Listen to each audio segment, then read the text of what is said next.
আমন্ত্রণ বিরতিহীন সংবাদ রাত ৯টায় বাংলাদেশে। আপনাদের সঙ্গে আছে আমি সুমনা সিমি এবং আমি অনিমেষ কর। শুরুতেই জানিয়ে দেব শিরোনাম। দেশে ৫৩ দিনের মধ্যে সর্বোচ্চ ৩,৩১৯ করোনা রোগী শনাক্ত। একদিনে মৃত্যু হয়েছে আরও ৫০ জনের। জনসনের টিকা ব্যবহারে সরকারের অনুমোদন। পরিমণিকে ধর্ষণ হত্যা চেষ্টায় গ্রেপ্তার নাসির ও অমি। মাদক মামলায় ৭ দিনের রিমান্ডে, ৩ নারী ৩ দিনের রিমান্ড। সুষ্ঠু বিচার চাইলেন পরিমণি। হজ এজেন্সি সৌদি আরবে অনিয়ম করলেও বিচার হবে দেশে।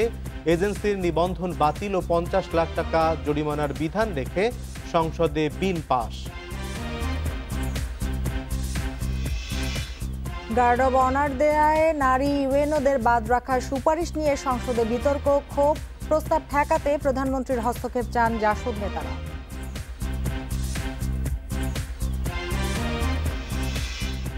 রাজধানীর হাজারীবাগ কামরাঙ্গীচরে বুড়িগঙ্গার আদি চ্যানেল উদ্ধারে অভিযান।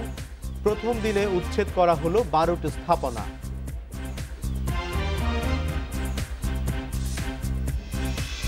শুনছিলেন শিরোনামে, এবার জানাবো বিস্তারিত। দেশে গত ২৪ ঘন্টায় ৫৩ দিনের মধ্যে সর্বোচ্চ ৩,৩১৯ জন করোনা রোগী শনাক্ত হয়েছে। সেই সাথে মৃত্যু হয়েছে আরও ৫০ জনের। এ নিয়ে মোট প্রাণহানি ১৩,২২২ জন। গত ২৪ ঘন্টায় ৫১২ ল্যাবে ২৩,২৬৫ নমুনা পরীক্ষা হয়েছে। পরীক্ষা বিবেচনায় শনাক্তের হার ১৪.27%। দেশে এ পর্যন্ত করোনা শনাক্ত হল ৮,৩৩,২৯১ জনের। করোনায় মারা গেছে আরও ৫০ জন। এদের মধ্যে খুলনা ও রাজশাহী বিভাগে মারা গেছে ১৫ জন করে। বয়স বিশ্লেষণে দেখা যায় মৃতদের মধ্যে ২৬ জনেরই বয়স ৬০-এর ঊর্ধ্বে। করোনা সংক্রমণ নতুন করে বাড়তে থাকায় উদ্বেগ জানিয়েছেন বিশেষজ্ঞরা। বলছেন, কঠোর বিধিনিষেধের মাধ্যমে করোনা নিয়ন্ত্রণ সম্ভব নয়। সবার সতর্ক হওয়ার কোনো বিকল্প নেই।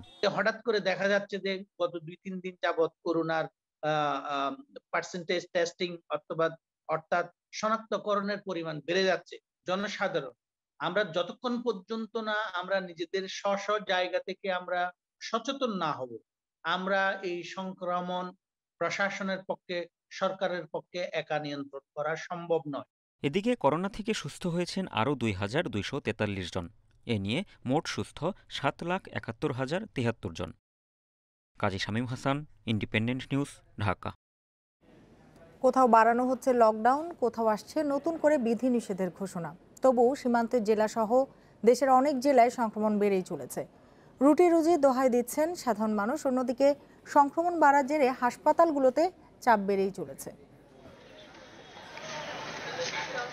রাজশাহী মেডিকেল কলেজ হাসপাতালে করোনা ইউনিটে ২৪ ঘন্টায় আরও ১২ জনের মৃত্যু হয়েছে। এদের মধ্যে চাঁপাইনবাবগঞ্জে ৭ ও রাজশাহীর ৩ জন, বাকি ২ জন নাটোর ও নওগাঁর। হাসপাতাল কর্তৃপক্ষ বলছে, ২৪ ঘন্টায় করোনায় মৃতদের মধ্যে ৩ জনের বয়স ৩০-এর নিচে। এ নিয়ে নতুন করে উদ্বেগ দেখা দিয়েছে। আমাদের ইনফরমেশনটা দেওয়া দরকার। আগে যখন ওদের একটা মনের ভিতর ছিল, ওরা বলে আমাদের অসুখ বিসুখ হয় না, আমরা খালি ঘুরতে থাকি। আমার উদ্দেশ্যটা হচ্ছে তাদেরকেও বলানো যে না, এটা কিন্তু এখন আর কাউকেই ছাড়ছে না। লোয়ার ইনকাম গ্রুপ হোক, আপার ইনকাম গ্রুপ হোক, যেই বয়সেরই হোক, সবাইকে আমাদের সচেতন হতে হবে।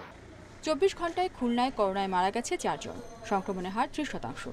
সাতক্ষীরায় মারা গেছেন ৩ জন, শনাক্তের হার ৪৭%। লকডাউনের মধ্যেও নানা অজুহাতে পথে নামছে মানুষ। মুখেও লকডাউন, বাস্তবে কিন্তু লকডাউনটা হচ্ছে না। আপনি দেখেন বাজারঘাট, গণপরিবহন সবই খোলা, মাঝখানে কি হয়েছে, কটা দোকানপাট বন্ধ রেখেছে। লকডাউন যেভাবে চলতেছে আরও কঠোরভাবে হওয়া উচিত। করোনার উচ্চ সংক্রমণ থাকা দিনাজপুরে শুরু হয়েছে ৭ দিনের লকডাউন। শহরে প্রবেশের ৫টি পয়েন্ট সহ বিভিন্ন উপজেলার সীমান্তে বসানো হয়েছে চেকপোস্ট। কুড়িগ্রাম, চুয়াডাঙ্গা ও মেহেরপুরের কয়েকটি এলাকাও এসেছে বিধিনিষেধের আওতায়। সরকার যথেষ্ট চেষ্টা করছে, তারপরেও মানুষ অত্যন্ত সতর্ক হচ্ছে না। এর জন্য এত দায়ী কিনা, সরকার না পাবলিক? বাগেরহাটের সংক্রমণ কিছুটা কমে দাঁড়িয়েছে ৩৯%। নওগাঁয় সংক্রমণের হার ২৫.৬২%। নাটোর পৌরসভা সিংড়ায় লকডাউন আরও ১ সপ্তাহ বাড়ানো হয়েছে। 100% কার্যকারী হচ্ছে না লকডাউনটা। এতে কিছুটা লকডাউন হলেও এর সাথে ভোগান্তি হচ্ছে মানুষের বেশি। আমরা তো এইভাবে চলতে পারতেছি না, তো সরকার আমাদেরকে কিছু দেখার মতন কিছু সাহায্য করুক। ঝিনাইদহে করোনা শনাক্তের হার একদিনে প্রায় ২২% বেড়ে দাঁড়িয়েছে ৫৬.৬৬%। কুষ্টিয়ায় একদিনে ৯১ জনের করোনা শনাক্ত হয়েছে, যা একদিনে সর্বোচ্চ। Reshmi Nandi, independent news. Johnson and Johnson কোভিড-19 ভ্যাকসিন জরুরি ব্যবহারের অনুমোদন দিয়েছে ঔষধ প্রশাসন অধিদপ্তর। স্বাস্থ্য অধিদপ্তরের আবেদনের প্রেক্ষিতে এই অনুমোদন দেয়া হয়েছে। এ নিয়ে 6টি করোনা ভ্যাকসিন ব্যবহারের অনুমোদন দেয়া হয়েছে। এই ভ্যাকসিন 2 থেকে 8 ডিগ্রি সেলসিয়াসে সংরক্ষণ করতে হয়। যুক্তরাষ্ট্র এবং ইউরোপীয় ইউনিয়ন সহ বিভিন্ন দেশে এই ভ্যাকসিন ব্যবহার করছে। তবে নেদারল্যান্ড, ফিনল্যান্ড এবং নরওয়ে এই ভ্যাকসিনের ব্যবহার স্থগিত করেছে। এর আগে অ্যাস্ট্রাজেনেকা, স্পুতনিক ভি, সিনোফার্ম, সিনোভ্যাক এবং ফাইজারের টিকার অনুমোদন দেয় বাংলাদেশ।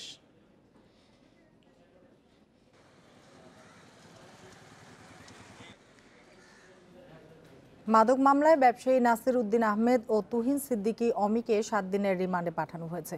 এছাড়া গ্রেপ্তার বাকি 3 নারী 3 দিন করে রিমান্ড মঞ্জুর করা হয়েছে। বিকেলে ঢাকা মহানগর হাকিম নিভানা খায়ের জেসি এর নির্দেশ দেন।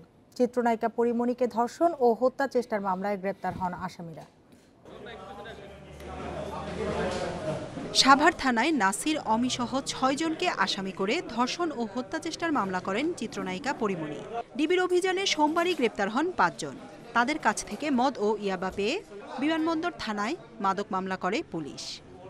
মঙ্গলবার দুপুর 3টায় নাসির অমিসহ 5 জনকে আদালতে নেওয়া হয়। 4:30টায় মাদক মামলায় হাজির করা হয় বিচারকের সামনে। এ মামলায় প্রত্যেকের 10 দিন করে রিমান্ডে চায় পুলিশ। নাসির ও অমির 7 দিন করে এবং 3 নারীর 3 দিন করে রিমান্ড মঞ্জুর করে আদালত। আদেশে আদালত বলেছে রিমান্ডে উচ্চ আদালতের নির্দেশনা অনুযায়ী জিজ্ঞাসাবাদ করতে হবে। মাহমুদ এবং আমি তাদের 7 দিনের পুলিশ রিমান্ড মঞ্জুর করেছে, আর যে 3 জন মহিলা ছিল তাদেরকে 3 দিনের পুলিশ রিমান্ড মঞ্জুর করেছে। এই মাদকের উৎস কোথায়? যেখানে বর্তমান সরকার যেখানে মাদকের ব্যাপারে জিরো টলারেন্স দেখাচ্ছে, তারপরেও এখানে এই ধরনের মদ তারা বিভিন্ন জায়গায় এই মাদক তারা উদ্ধার হচ্ছে। এই ঘটনাগুলির পিছনে কারা কারা জড়িত আছে একটু উৎস এটা তদন্তে জিনিসগুলি বেরিয়ে আসবে। এই জন্য আদালত এদিকে আসামি পক্ষের আইনজীবীর অভিযোগ, মূল মামলায় গ্রেপ্তার না দেখিয়ে বানোয়াট মামলায় তাদের রিমান্ড চাওয়া হয়। এতে আইনের ব্যত্যয় ঘটেছে। এছাড়া নাসির উদ্দিনের মদ খাওয়ার লাইসেন্সও আছে বলে দাবি করেন তিনি। ওনাকে একটা এত সুনামধন্য একজন ব্যক্তি, যিনি বাংলাদেশের গভর্নমেন্টকে কোটি কোটি টাকা রাজস্ব দেন, তাকে এই মামলায় 4 বোতল বিদেশি মদ, এটা হাস্যকর বিষয়। লাইসেন্স আছে তার কাছে, এখানে ডেইলি শত শত মামলা হয়, 1000, 2000, 5000 পিসি আবার পাওয়া যায়, কিন্তু রিমান্ড আমরা অনেক সময় বিজ্ঞাত দেয় না, যেহেতু আলামত উদ্ধার হয়ে গেলে সেক্ষেত্রে রিমান্ডের প্রশ্ন থাকে না। এছাড়া পরিমণির করা ধর্ষণ ও হত্যা চেষ্টা মামলার তদন্ত প্রতিবেদন 8 জুলাই দাখিলের নির্দেশ দিয়েছে আদালত। জান্নাতুল ফেরদাউস তানভি, ইন্ডিপেন্ডেন্ট নিউজ, ঢাকা। হত্যা চেষ্টা মামলার পর দ্রুত আসামিরা গ্রেপ্তার হওয়ায় পুলিশের উপর আস্থা বেড়েছে জানিয়েছেন চিত্রনায়িকা পরিমণি। বিকেলে রাজধানীর মিন্টো রোডে ডিবি কার্যালয়ে মামলা বিষয়ে পুলিশ কর্মকর্তাদের সাথে দেখা করার পর সাংবাদিকদের এ কথা জানান তিনি। এ সময় গোয়েন্দা পুলিশের ঢাকা উত্তরের যুগ্ম কমিশনার হারুনুর রশিদ ঘটনার সুষ্ঠু তদন্তের আশ্বাস দেন। মামলার কয়েক ঘন্টার মধ্যেই পুলিশ ব্যবস্থা নিয়েছে, যা ম্যাজিকের মতো ছিল বলেও মন্তব্য করেন পরিমণি। সবাইকে তার পাশে থাকার জন্য ধন্যবাদ জানান অভিনেত্রী। ডিবি কার্যালয়ে এসে নতুন করে কাজে ফেরার সাহস পেয়েছেন বলেও জানান পরিমণি।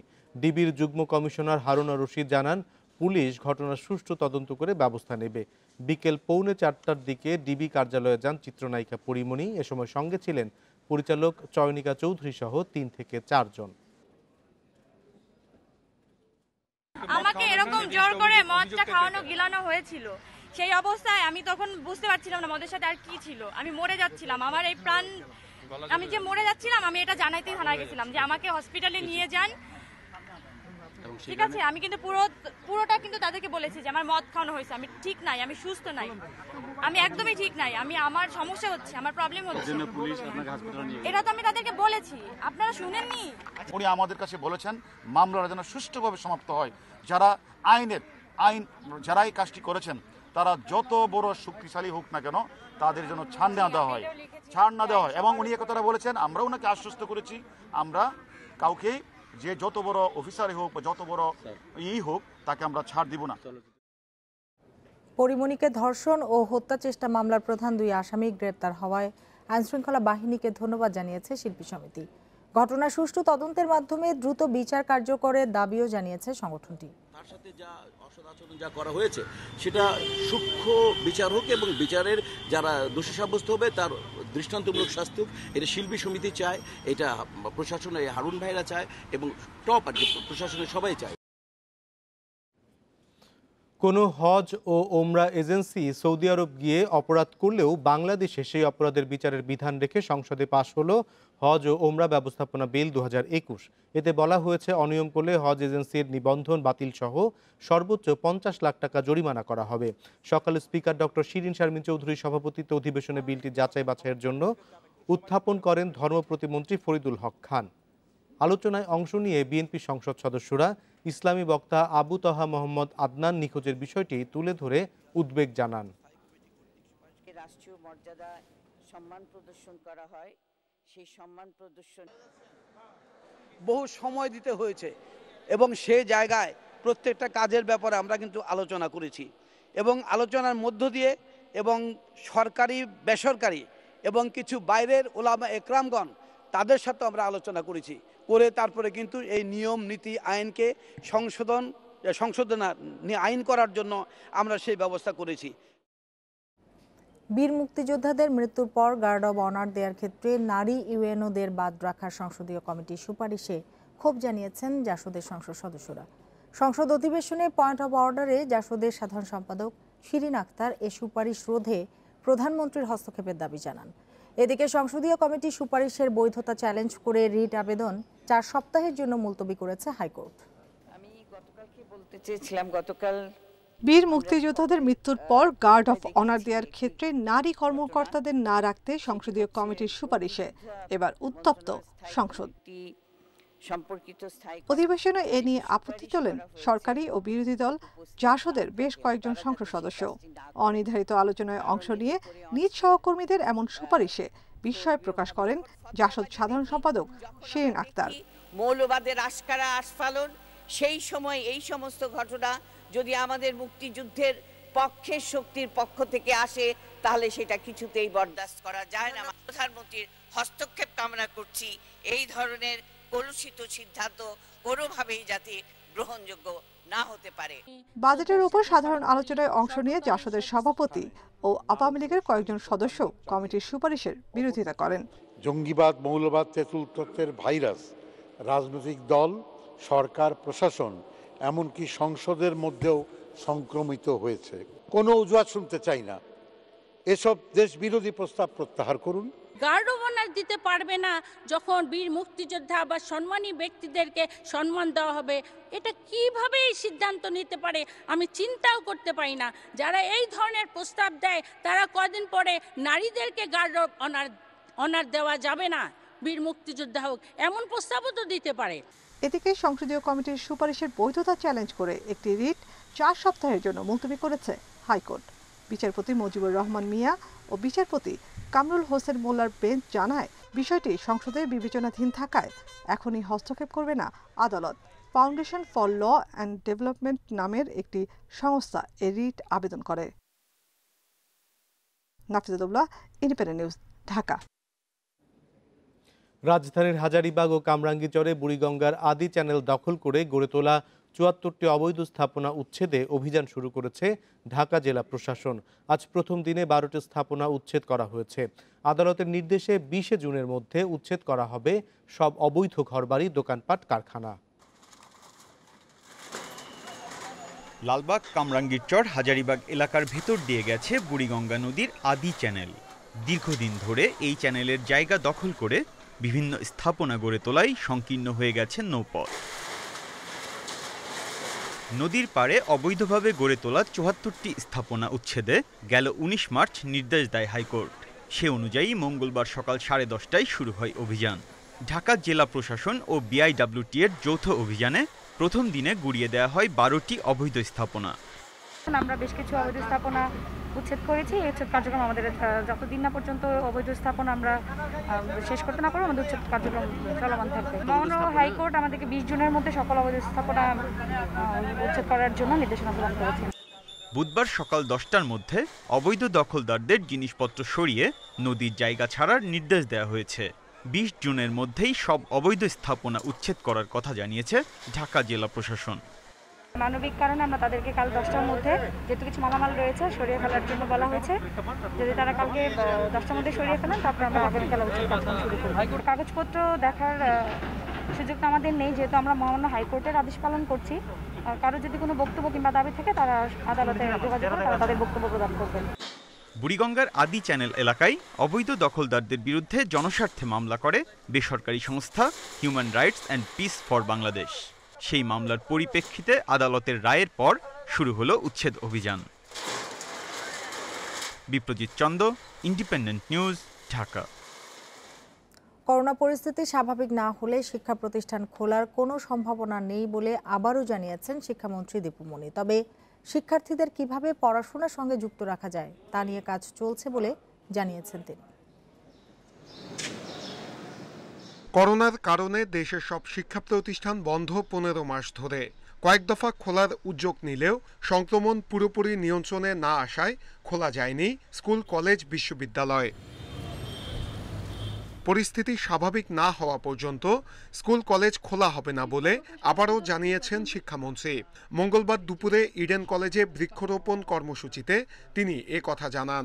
এ সময় শিক্ষার্থীদেরকে পড়াশোনা চালিয়ে যাওয়ার আহ্বান জানান দীপু মনি। এখন খুব ঝুঁকির মুখে অনেকগুলো জেলায় লকডাউন চলছে, অনেকগুলো জেলায় লকডাউন দেওয়ার মতো পরিস্থিতিতে প্রায় এসে গেছে। এই পরিস্থিতিতে এই মুহূর্তে খোলার কথা ভাবতে পারছি না। এবছরের এসএসসি এবং এইচএসসি পরীক্ষা সশরীরে নেওয়া সম্ভব না হলে বিকল্প কিভাবে মূল্যায়ন করা যাবে তা নিয়ে চিন্তাভাবনা চলছে বলেও জানিয়েছেন মন্ত্রী। এসএসসি, এইচএসসি আমরা কি পরীক্ষা নিতে পারবো কি পারবো না, না পারলে বিকল্প কিভাবে আমরা তার মূল্যায়ন করব, সেই সমস্ত সিদ্ধান্তগুলো সেগুলো নিয়ে আমরা কাজ করছি। ঢাকা মহিলা পলিটেকনিক ইনস্টিটিউট, তিতুমির কলেজ সহ বেশ কয়েকটি শিক্ষা প্রতিষ্ঠানে বৃক্ষরোপণ কর্মসূচির উদ্বোধন করেন শিক্ষামন্ত্রী। এ সময় দীপু মনি জানান, স্বাধীনতার সুবর্ণ জয়ন্তীতে দেশের সব শিক্ষা প্রতিষ্ঠানে করোনা স্বাস্থ্যবিধি মেনে 33 লাখ গাছ লাগানো হচ্ছে। নূরে আলম, ইন্ডিপেন্ডেন্ট নিউজ, ঢাকা। বাংলাদেশ সফর করে যাওয়া প্রত্যেক সরকার ও রাষ্ট্রপ্রধানরা এসএসএফ এর নিরাপত্তা ব্যবস্থার প্রশংসা করেছে বলে জানিয়েছেন প্রধানমন্ত্রী শেখ হাসিনা।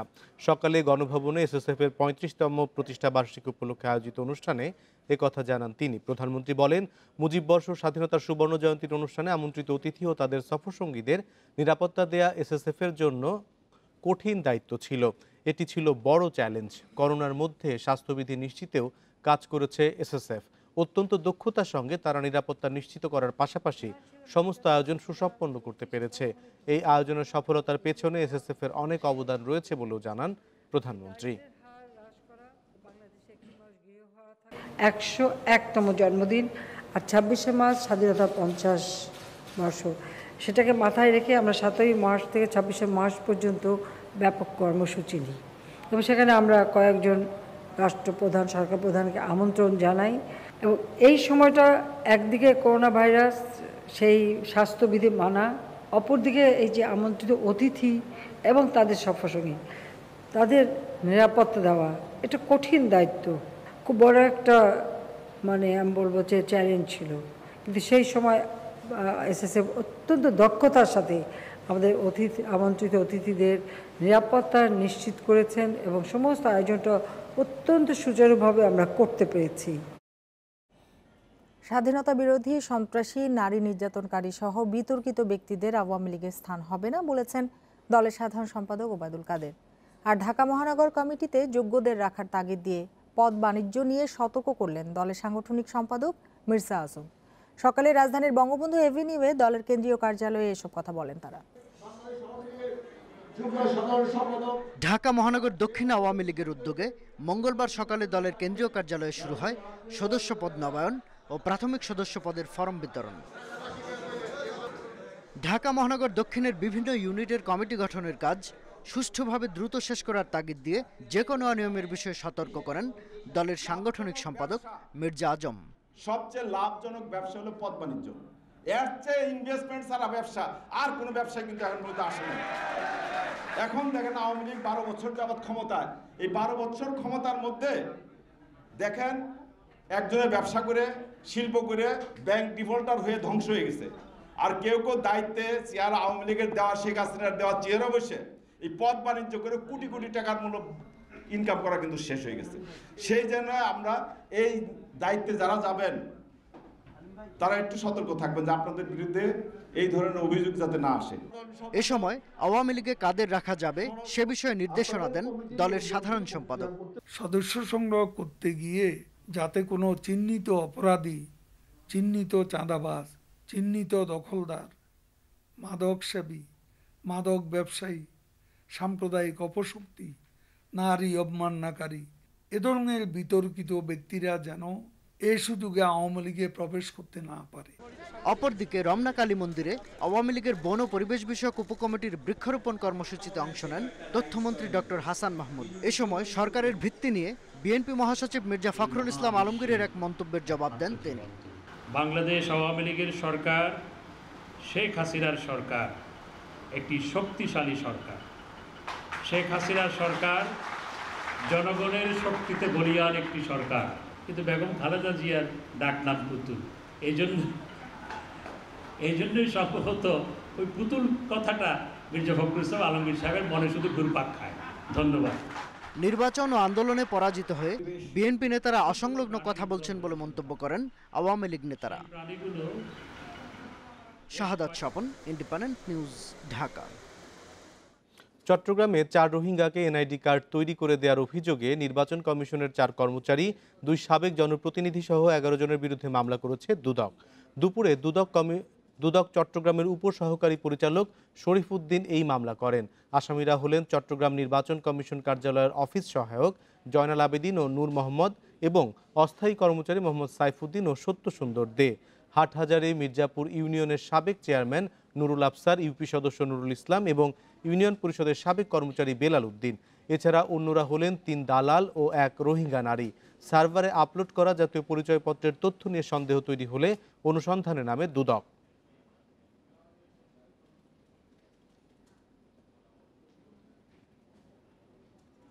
বাইরে বাংলাদেশ টাইগার নামে একটি শ্যাডো দল গঠনের পরিকল্পনা বোর্ডের। আজ বিসিবির সভা শেষে একথা বলেছেন বোর্ড সভাপতি নাজমুল হাসান পাপন। মিরপুর বোর্ড কার্যালয়ে বেলা 3টার দিকে সভাটি শুরু হয়। পরিচালকেরা নানা এজেন্ডা নিয়ে আলোচনা সেরেছেন, যেখানে বেশ কিছু সিদ্ধান্ত নেওয়া হয়েছে। বিসিবির বার্ষিক সাধারণ সভা হবে 7 জুলাই। 2 নির্বাচক মিনহাজুল আবেদিন নান্নু ও হাবিবুল বাশারের মেয়াদ বাড়িয়ে টি20 বিশ্বকাপ পর্যন্ত করা হয়েছে। কেন্দ্রীয় চুক্তির জন্য 18 থেকে 20 জনের তালিকা করা হয়েছে। ফরম্যাট বিবেচনায় ক্রিকেটারদের সাথে কথা বলেই সেটা চূড়ান্ত করা হবে। আর এই প্রথম 22 নারী ক্রিকেটারকে চুক্তির আওতায় আনার সিদ্ধান্ত বোর্ডের। আইসিসির ইভেন্ট আয়োজনেও একমত হয়েছেন কর্তারা। তবে ভেন্যু সংকটে বিশ্বকাপ যৌথভাবে আর চ্যাম্পিয়ন্স ট্রফির একক আয়োজক হতে চেষ্টা করবে বিসিবি। যেটা নিয়ে এসছে আমরা অ্যাপ্রুভ করেছি, করি নাই যে তা না, তবে যেহেতু এটার মধ্যে একটা দুটো ক্ল্যারিফিকেশন চাওয়া হয়েছে ফ্রম ক্রিকেট অপারেশন, ওই ক্ল্যারিফিকেশনটা নিয়ে কাল পরশুর মধ্যে আপনাদেরকে পুরো লিস্টটা দিতে পারবে। এখন আমরা লিস্টটা এখন অ্যানাউন্স করছি না আজকে। একটা ক্লাব বা একটা ক্যাপ্টেন বা একটা ম্যানেজার কেউ এই ডিপিএল এর আম্পায়ারিং নিয়ে কোনো প্রশ্ন তুলে নাই। একটা ক্লাব, একটা প্লেয়ার বা একটা দেশের মধ্যে সীমাবদ্ধ এখন নাই। ইট ইজ নাও ইন্টারন্যাশনাল এবং এটা ইজ ভেরি সিরিয়াস। এখানে প্রতিটা কথা, প্রতিটা জিনিস আমাদেরকে অত্যন্ত সাবধানে নিতে হবে। আজ শেষ হচ্ছে বিশ্বকাপ ও এশিয়ান কাপ বাছাইয়ে বাংলাদেশের মিশন। শেষ ম্যাচে প্রতিপক্ষ ওমান। র্যাঙ্কিংয়ে 104 ধাপে এগিয়ে থাকা দলটির বিপক্ষে ভালো করা এমনিতেই কঠিন, সেখানে আবার নিষেধাজ্ঞা ও চোট সমস্যায় বিপাকে লাল সবুজ। কাতারে ম্যাচ শুরু বাংলাদেশ সময় রাত 11:10। কাতার মিশনে শুরুটা হয়েছিল মন মতো। আফগানিস্তানকে রুখে দিয়ে জামালরা বাড়িয়ে নিয়েছিল আত্মবিশ্বাস, ভারত বধের স্বপ্নও এঁকেছিল। কিন্তু সুনীল ছেত্রীর মাস্টার ক্লাসে হয়েছে স্বপ্নভঙ্গ। কথায় আছে ভালো শুরুর শেষটাও নাকি সফলতায় হয়, কিন্তু কাতার মিশন সফল করতে অলৌকিক কিছুই করতে হবে লাল সবুজকে। র্যাঙ্কিংয়ে 80তে থাকা ওমানের বিপক্ষে পয়েন্ট পাওয়ার আশা করাও যে কঠিন। বাছাইয়ের প্রথম দেখায় ওদের কাছে হার ছিল 4-1 গোলের বড় ব্যবধানে। সঙ্গে যোগ হয়েছে সাসপেনশন আর ইনজুরি তালিকা। জামাল, বিপ্লু, রহমত, সোহেল রানারা না থাকায় একাদশ সাজানোই বড় চ্যালেঞ্জ জেমিদের। প্রথম 2 ম্যাচের 4-2-3-1 ফরমেশনে হয়তো থাকবেন জেমি। জামালের জায়গায় সোহাগ, বিপ্লুর পরিবর্তে ইব্রাহিম, লেফট ব্যাক রহমতের অবর্তমানে শুরুর একাদশে ঢুকছেন ইয়াসিন। পূর্ণ শক্তির দল পাচ্ছি না, একাদশে পরিবর্তন আনতেই হচ্ছে। ওরা শক্তিশালী দল, আমাদেরও হারানোর কিছুই নেই। অবশ্যই চেষ্টা থাকবে ভালো কিছু করার। জামাল না থাকায় আর্মব্যান্ড পরে নামছেন তপু বর্মন। ভঙ্গুর দল নিয়েও লড়াইয়ের ইঙ্গিত এই ডিফেন্ডারের। অন্তত শেষ ম্যাচে ড্র নিয়ে ফিরতে চান দেশে। টিম ওয়ার্ক যদি ভালো পারফর্ম করতে পারে অবশ্যই আমরা তাদের থেকে একটি পয়েন্ট হলেও নিতে পারবো। আর আমরা আশা করি ভালো একটা পারফরমেন্স করব। আর আমাদের লাস্ট খেলা এটা ওয়ার্ল্ড কাপ কোয়ালিফায়ার রাউন্ডের লাস্ট ম্যাচ, তো আশা করি আপনারা সবাই আমাদের জন্য দোয়া রাখবেন যেন আমরা খুব ভালো একটা রেজাল্ট নিয়ে বাংলাদেশে আসতে পারি। কাগজে কলমে এশিয়ান কাপে সরাসরি খেলার সুযোগটা এখনও আছে, তার জন্য প্রয়োজন 3 পয়েন্ট। আর ভারতের বিপক্ষে আফগানিস্তানের হারের প্রত্যাশাও করতে হবে বাংলাদেশকে। Abidur Rahman, independent news. Euro চ্যাম্পিয়নশিপে রাতে হাই ভোল্টেজ ম্যাচ। এফ গ্রুপে রোমাঞ্চ ছড়াবে ফ্রান্স জার্মানির লড়াই। জার্মানির আলিয়ান্স অ্যারেনায় ম্যাচটি শুরু হবে বাংলাদেশ সময় রাত 1টায়। এর আগে রাত 10টায় নামবে বর্তমান চ্যাম্পিয়ন পর্তুগাল। হাঙ্গেরির বিপক্ষে ম্যাচ দিয়ে শিরোপা ধরে রাখার মিশন শুরু করবে রোনালদোরা। Group F ইউরোর মৃত্যুকূপ। 3 পরাশক্তি এই গ্রুপে। মিউনিখে তারকাদের মহারণ। ফ্রান্স জার্মানির দ্বৈরথ এবারে আগে ভাগেই। নামে ভাড়ে সমানে সমান 2 দল, কিন্তু ফর্মের বিচারে দেশমের দলটাই যে এগিয়ে। সবশেষ 5 ম্যাচে ফ্রান্সের বিপক্ষে জেতেনি জার্মানি। হেড টু হেডের রেকর্ডেও পিছিয়ে ডায়মন্ড শ্যাফট। মুখোমুখি 31 ম্যাচে 10 জয়ের বিপরীতে 14 হার, ড্র হয়েছে বাকি 7 ম্যাচ। এমবাপে জিরুর সম্পর্কে টানাপোড়েন ফ্রান্সের ডেরায় যোগ করেছে অস্বস্তি। তবে সেসব আমলে নিচ্ছেন না কোচ দিদিয়ের দেশম। বেনজেমার অন্তর্ভুক্তি ওদের ফ্রন্টলাইনকে করেছে আরও শক্তিশালী। মিডফিল্ডে কান্তে পগবা জুটি বিশ্বসেরা। ভারানে, পাভার, কিমপেম্বের সাথে হার্নান্দেজ জমাটরক্ষণে পরীক্ষিত সদস্য। সঠিক সমন্বয়ে শিরোপায় চোখ রেখেই এগোবে বিশ্ব চ্যাম্পিয়নরা। বড় ম্যাচে শারীরিক লড়াই থাকে, জার্মানি মতো আমরাও প্রস্তুত। তবে আমার মনে হয় টেকনিকই দিন শেষে পার্থক্য গড়ে দিবে। ইয়োকিম লোভের বিদায় টুর্নামেন্ট শিষ্যরা বড় উপহার দিতে মুখিয়ে, কিন্তু সম্প্রতি দলের পারফরমেন্স নিয়ে গর্ব করা যাচ্ছে না। হামেলস মুলারকে ফিরিয়ে অভিজ্ঞতা পুঁজি করেছেন কোচ। সাথে কিমিজ, হাভার্জের মতো তরুণ তুর্কি আছে। সতর্কতার সাথে ম্যাচ বাই ম্যাচ এগোবে ওরা। বিশ্ব চ্যাম্পিয়ন ফ্রান্সের বিপক্ষে খেলবো, এটা স্পেশাল। আমাদের দলে অনেক প্রতিভা আছে যারা ম্যাচের পার্থক্য গড়তে পারে। ভালো কিছুর আশায় আছি। ডিফেন্ডিং চ্যাম্পিয়ন পর্তুগালের শুরু হাঙ্গেরির পরীক্ষা দিয়ে। প্রতিটি পজিশনে দুর্দান্ত সব ফুটবলার আছে সেলেকাওদের। তারপরও আলাদা জায়গায় রোনালদো। এক গাদা রেকর্ডের হাতছানি নিয়ে হয়তো শেষ ইউরোতে নামবেন CR7। 2016 থেকে এবারের দল তরুণ। আসর শুরু না করলে কিভাবে বলি এই দলটা আরো ভালো কিনা, কিন্তু আমি নিশ্চিত এই সময়ে আমি অনেক বদলেছি। এফ গ্রুপ দিবে নকআউটের আমেজ। কঠিন গ্রুপে অবস্থান শক্ত করতে চাই ভালো শুরু। ওই মোমেন্টাম পরবর্তীতে যোগাবে আত্মবিশ্বাস। Muhammad Nazim, independent news. Copa আমেরিকায় চিলির সঙ্গে 1-1 গোলে ড্র করেছে আর্জেন্টিনা। এ নিয়ে টানা 3 ম্যাচে জিততে পারল না আলবিসেলেস্তেরা। অলিম্পিক স্টেডিয়ামে শুরু থেকে আক্রমণাত্মক আর্জেন্টিনা। বল দখলে চিলি এগিয়ে থাকলেও প্রতিপক্ষ রক্ষণে ভীতি ছড়িয়েছে স্ক্যালোনির দল, যার সুবাদে বিরতির আগেই এগিয়ে যায় তারা। 33 মিনিটে মেসির দুর্দান্ত ফ্রি কিকে এগিয়ে যায় শিরোপা প্রত্যাশীরা। প্রথমার্ধে অন টার্গেটে শট নিতে না পারা চিলি সমতায় ফেরে বিরতির পর। স্পট কিক থেকে আর্তুরো ভিদাল ব্যর্থ হলে ফিরতি শটে বল জালে জড়ান ভার্গাস। বাকি সময় চাপ ধরে রাখলেও ব্যর্থতার জাল ছিঁড়তে পারেনি আর্জেন্টিনা। শনিবার পরের ম্যাচে মেসিদের প্রতিপক্ষ উরুগুয়ে।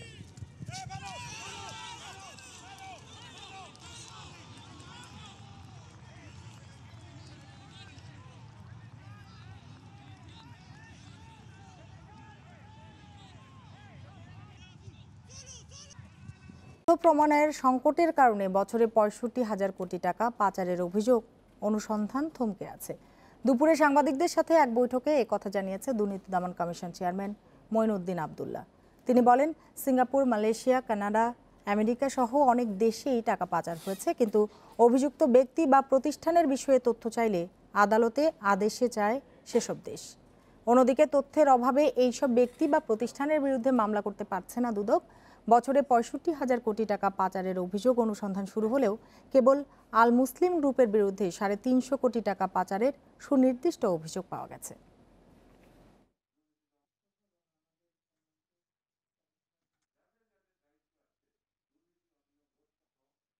অর্থ পাচার কোথায় হইলো, কত টাকা হইলো, হ্যাঁ, এটা তো আমাদের এই তথ্য আমাদের না, আমাদেরকে দিতে হবে। এটা দেওয়ার জন্য অথরিটি আছে, বাংলাদেশ ব্যাংক আর বিভিন্ন জায়গাতে। আসলে পরে আমরা অবশ্যই দেখব। খাগড়াছড়ির ছাত্রলীগ নেত্রী নিবেদিকা রোয়াজা আত্মহত্যা প্ররোচনা মামলায় স্বামী মামুন মিল্লাতকে গ্রেপ্তার করেছে র্যাব। মামুনের নিজ বাড়ি বগুড়ায় পালিয়ে যাওয়ার সময় রাজধানীর গাবতলী থেকে আটক করা হয়। আগারগাঁওয়ে নিজ বাসা থেকে নিবেদিকার মরদেহ উদ্ধারের পর পালিয়েছিলেন আসামি মামুন। পুলিশ কর্মকর্তা পরিচয় দিয়ে নিবেদিকা রোয়াজা বা নুসরাত জাহানকে বিয়ে করেন মামুন মিল্লাত। একবার আদালতে, পরে আরেকবারে নিবেদিকাকে ধর্মান্তরিত করে বিয়ে করেন তিনি।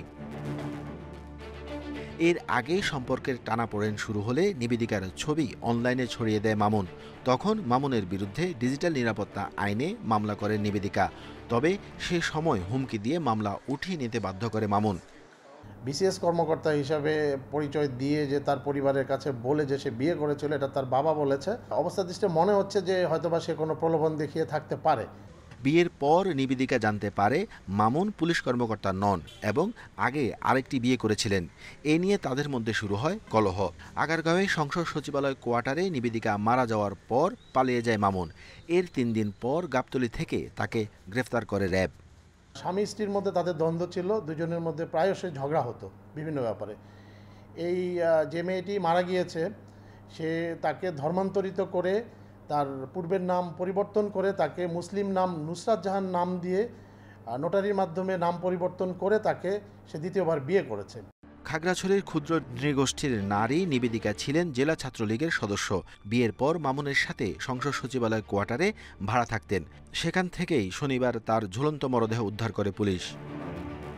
Arafatur Rahman, independent news, Dhaka. গ্রাহকের 66 কোটি টাকা সরিয়ে ফেলেছে ঢাকা স্টক এক্সচেঞ্জের সদস্য প্রতিষ্ঠান বানকো সিকিউরিটি। ফলে সমন্বিত গ্রাহক হিসেবে থাকা অর্থের গরমিল পেয়েছে ডিএসসি। আর্থিক এ অনিয়মের দায়ে আজ থেকে হাউসটির লেনদেন বন্ধ করে দেওয়া হয়েছে। গতকাল রাতে প্রতিষ্ঠানটির বিরুদ্ধে মতিঝিল থানায় একটি মামলা করে ডিএসসি।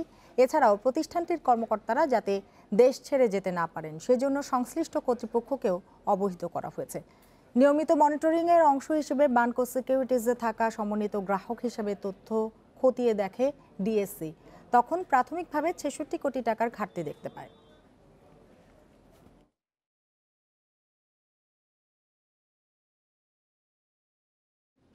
এসডিজির লক্ষ্যমাত্রা বাস্তবায়নে অগ্রগতির দিক থেকে শীর্ষ 3 দেশের মধ্যে রয়েছে বাংলাদেশ।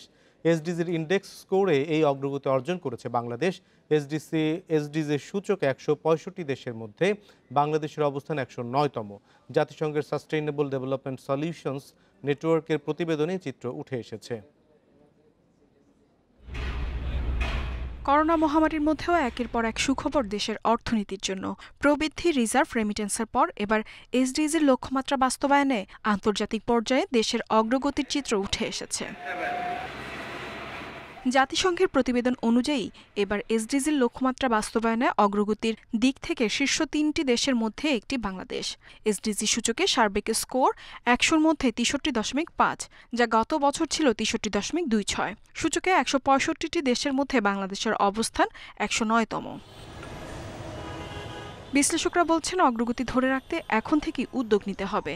যেসব সূচকের অগ্রগতি এখনও অর্জন হয়নি সেগুলোর জন্য বাজেট এবং অষ্টম পঞ্চবার্ষিকী পরিকল্পনায় আলাদা গুরুত্ব দেওয়ার তাগিদ তাদের। এই জায়গাগুলোতে আগামীতে আমাদের আরো বেশি ফোকাস করতে হবে। আমাদের এখন বাজেট বলি বা অষ্টম পঞ্চবার্ষিকী পরিকল্পনা বলি, এগুলো বাস্তবায়নের ক্ষেত্রে এই যেসব সূচকগুলোতে আমরা বেশি চ্যালেঞ্জ এখন ফেস করছি সেগুলোতে আমরা যদি আরো ভালো করতে পারি তাহলে আগামীতে এই স্কোরও ভালো হবে এবং আমাদের যে র্যাঙ্কিং 109, 165 দেশের মধ্যে, সেটাও আমরা ভালো করতে পারবো। জাতিসংঘ জানিয়েছে 2010 সালের পর থেকে এসডিজি লক্ষ্যমাত্রা পূরণের পথে সবচেয়ে বেশি এগিয়েছে পূর্ব ও দক্ষিণ এশিয়ার দেশগুলো। আর 2015 সালের পর থেকে এসডিজি সূচকে সর্বোচ্চ অগ্রগতি হয়েছে বাংলাদেশ, আইভরি কোস্ট এবং আফগানিস্তানের। ইফাতারা, ইন্ডিপেন্ডেন্ট নিউজ। ভারতে 2.5 মাস পর একদিনে করোনার মৃত্যু ও শনাক্ত কমেছে। দেশটিতে 24 ঘন্টায় প্রাণ হারিয়েছেন 1452 জন। নতুন করে শনাক্ত 62,000। গেল এক সপ্তাহে দেশটিতে মৃত্যুর হার কমে এসেছে 35%। বিশ্বে একদিনে করোনায় 6,729 জনের মৃত্যু হয়েছে। নতুন আক্রান্ত 3 লাখ। এ নিয়ে মোট মৃত্যু 38,27,000-এর বেশি, শনাক্ত 17,70,00,000। এদিকে লাতিন আমেরিকার দেশ চিলিতে করোনা সংক্রমণ আশঙ্কাজনকভাবে বাড়ায় দেশটির সরকার আরও 3 সপ্তাহের জন্য লকডাউন জারি করেছে। এদিকে গালফ উপসাগরের দেশ ওমানে বাড়ছে করোনার সংক্রমণ। ভারতীয় ডেল্টা ধরনের আক্রান্তদের মধ্যে তীব্র মাথা ও গলা ব্যথা, সর্দির মতো উপসর্গ দেখা দিয়েছে। যুক্তরাজ্যের বিজ্ঞানীদের নতুন এক জরিপে তথ্য উঠে এসেছে। এদিকে সম্প্রতি ল্যান্সেট জার্নালে প্রকাশিত গবেষণা বলছে অ্যাস্ট্রাজেনেকা ও ফাইজারের টিকা ডেল্টা ভ্যারিয়েন্ট প্রতিরোধে কার্যকর। ডেল্টা ভ্যারিয়েন্টের বিরুদ্ধে ৭৯ ভাগ আর আলফা ভ্যারিয়েন্টের বিরুদ্ধে ৯২% কার্যকর ফাইজারের টিকা। অন্যদিকে অ্যাস্ট্রাজেনেকার টিকা আলফা ভ্যারিয়েন্ট প্রতিরোধে ৭৩% এবং ডেল্টা প্রতিরোধে ৬০% কার্যকর। যে কোনো টিকার 2 ডোজ নেওয়া রোগীদের হাসপাতালে ভর্তির ঝুঁকি ৯৬% কমে। এসব তথ্য জানিয়েছে যুক্তরাজ্যের স্বাস্থ্য বিভাগ। এদিকে যুক্তরাজ্যের ডেল্টা ভ্যারিয়েন্টে আক্রান্তদের বেশিরভাগের তীব্র মাথা ও গলা ব্যথা এবং সর্দির মতো উপসর্গ দেখা দিচ্ছে বলে এক অনলাইন জরিপে বলা হয়েছে। The zoo Covid symptom study নামের গবেষণার প্রধান জানান, গুরুতর না হলেও তা অন্যদের সংক্রমিত করছে এবং ঝুঁকিতে ফেলছে। তাই তরুণদের কারো উপসর্গ দেখা দিলেই দ্রুত করোনা পরীক্ষার পরামর্শ দেন তিনি। তবে করোনায় স্বাদ, ঘ্রাণ, শক্তি কমে যাওয়া উপসর্গগুলো তাদের খুব একটা দেখা যায়নি বলে জানান তিনি। এদিকে নিজেদের উদ্ভাবিত করোনার প্রথম টিকা জরুরি ব্যবহারের অনুমোদন দিয়েছে ইরান। মার্কিন নিষেধাজ্ঞার কবলে থাকা দেশটি যথেষ্ট টিকা আমদানি করতে না পারায় কোভ ইরান নামের টিকার অনুমোদন দিয়েছে। Lutfa Fouzia, independent news. কাল দ্বিপক্ষীয় বৈঠকে বসতে যাচ্ছেন মার্কিন প্রেসিডেন্ট জো বাইডেন ও রুশ প্রেসিডেন্ট ভ্লাদিমির পুতিন। সুইজারল্যান্ডের জেনেভায় হবে তাদের বৈঠক। তবে এই সাক্ষাৎ বন্ধুত্বপূর্ণ হবে না মনে করছেন বিশ্লেষকেরা। জানুয়ারিতে মার্কিন প্রেসিডেন্ট হিসেবে দায়িত্ব নেওয়ার পর এই প্রথম রুশ প্রেসিডেন্ট ভ্লাদিমির পুতিনের সঙ্গে দ্বিপাক্ষিক বৈঠক করতে যাচ্ছেন জো বাইডেন। এ নিয়ে চলছে নানা জল্পনা। অনেকেই মনে করছেন দুনেতার বৈঠক খুব একটা বন্ধুত্বপূর্ণ হবে না। এরই মধ্যে যুক্তরাষ্ট্রকে অবন্ধুসুলভ দেশের তালিকায় যোগ করেছে রাশিয়া। দুদেশেরই দাবি তাদের সম্পর্ক নেমে এসেছে প্রায় তলানিতে। তিক্ততা বেড়েছে নানা ইস্যুতে। মার্কিন নির্বাচনে হস্তক্ষেপ, সাইবার হামলা, নাভালনি সহ পুতিন বিরোধীদের নির্যাতন ও নানা ইস্যুতে রাশিয়ার উপর নিষেধাজ্ঞা দিয়েছে যুক্তরাষ্ট্র।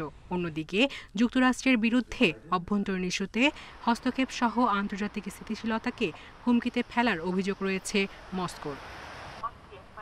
নাভালনি ইস্যু সহ ইউক্রেন, সাইবার হামলা, বেলারুশ নিয়েও হতে পারে দু প্রেসিডেন্টের আলোচনা। তবে 2018 সালে পুতিন ট্রাম্পের বৈঠকে একে অপরের প্রশংসা করলেও এবারের পরিস্থিতি ভিন্ন বলছেন বিশ্লেষকেরা। দুদেশের দ্বন্দ্ব হয়তো কখনোই যাবে না, তবে উভয়ই স্থিতিশীলতায় আগ্রহী। যেসব বিষয়ে মতবিরোধ আছে তা আর বাড়াতে চায় না তারা। সুইজারল্যান্ডের জেনেভায় বাইডেন পুতিন বৈঠক ঘিরে নিরাপত্তা জোরদার করা হয়েছে। মোতায়েন রয়েছে 1000 খানেক সেনা। সায়রা খান, ইন্ডিপেন্ডেন্ট নিউজ। গ্রেপ্তারের 4 মাস পর মিয়ানমারের ক্ষমতাচ্যুত নেত্রী অং সান সুচির বিচার শুনানি শুরু হয়েছে। রাজধানী নেপিদোর আদালতে বিচারের দিন তাকে অসুস্থ দেখা গেছে বলে জানিয়েছেন সুচির আইনজীবী খিন মাউং ছ। অবৈধভাবে ওয়াকিটকি কেনা ও করোনা স্বাস্থ্যবিধি অমান্য করে নির্বাচনী প্রচার চালানোর অভিযোগে সোমবার বিচার শুনানি হয়। পরবর্তী শুনানিতে দুর্নীতি ও সরকারি গোপনীয়তা আইন ভঙ্গের মামলায় বিচার হবে। আর অভিযোগ প্রমাণিত হলে 75 বছর বয়সী সুচির আজীবন কারাদণ্ড হতে পারে। সূচির বিরুদ্ধে আনা এসব অভিযোগের নিন্দা জানিয়ে ভবিষ্যতে নির্বাচনে তার রাজনৈতিক ক্যারিয়ার বাধাগ্রস্ত করার প্রচেষ্টা চলছে বলে মন্তব্য করেছে মানবাধিকার সংস্থা। গেল 1 ফেব্রুয়ারি সূচির নেতৃত্বাধীন গণতান্ত্রিক সরকারকে উৎখাত করে সামরিক শাসন জারি করে মিয়ানমারের সেনাবাহিনী। আগামী জুলাইতে দর্শনার্থীদের জন্য উন্মুক্ত হবে Legoland new York theme park. গত বছর চালু হবার কথা থাকলেও করোনা মহামারীর কারণে তা পিছিয়ে যায়। যুক্তরাষ্ট্রের সংক্রমণ কমে আসায় লেগোর আদলে নির্মিত এই পার্কটি চালুর সিদ্ধান্ত হয়েছে। বিভিন্ন রাইডের পাশাপাশি পার্ক তৈরিতে ব্যবহার হয়েছে 3 কোটি লেগো ইট এবং 15,000 লেগো মডেল।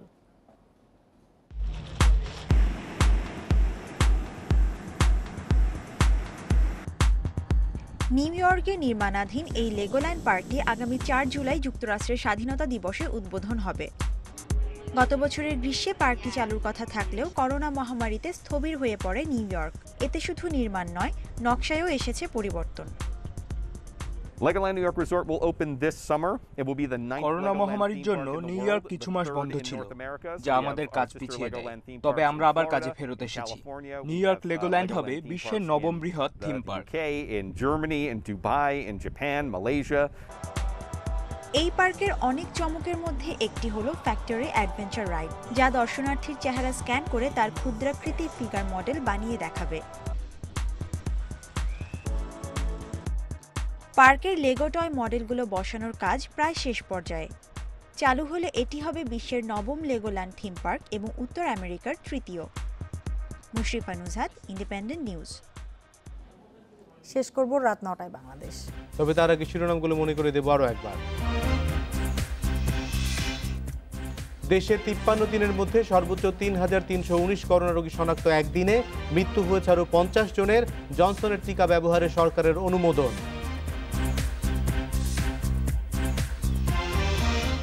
পরিমণিকে ধর্ষণ হত্যা চেষ্টায় গ্রেপ্তার নাসির ও অমি। মাদক মামলায় 7 দিনের রিমান্ডে। 3 নারী 3 দিনের রিমান্ড। সুষ্ঠু বিচার চাইলেন পরিমণি।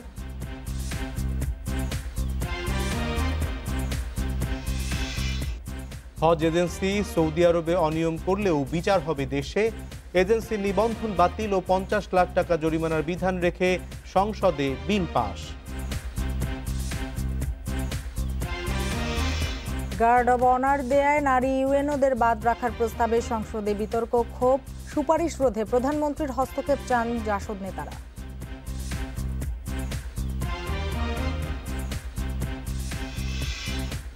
রাজধানীর হাজারীবাগ কামরাঙ্গীচরে বুড়িগঙ্গার আদি চ্যানেল উদ্ধারে অভিযান। প্রথম দিনে উচ্ছেদ করা হলো 12 অবৈধ স্থাপনা।